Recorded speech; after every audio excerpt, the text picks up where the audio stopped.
Taigi dabar parodysiu, kaip nufotkinti produktą realiai nieko nenaudojant arba kitaip sakant namų sąlygom. Mums reikės ekrano. Knygų irgi reikės.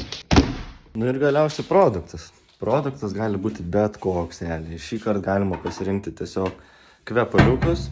Pasimsiu šitos tiesiog iš spintos, kas papuolė, tą ir pasiėmiau. Šiaip dar yra dalykų, kuriuos pamiršau paminėti. Reikėtų pasimti popieriaus lapą kaip pagrindui. Kažkokią spalvą atsižvelkit pagal produktą pasirinktą ir tikrai kažkas namuose turi kažkokią panašią lempą, kurią galima naudoti kaip apšvietimo.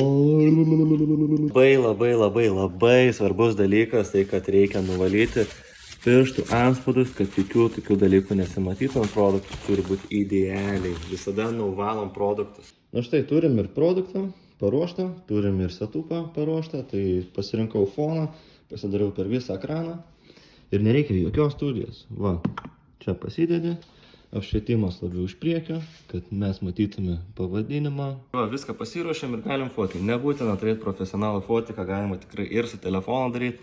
Dabar kaip telefonai fotkina, filmuoja, tai tikrai yra crazy shit. Na ir štai, turime fotkę.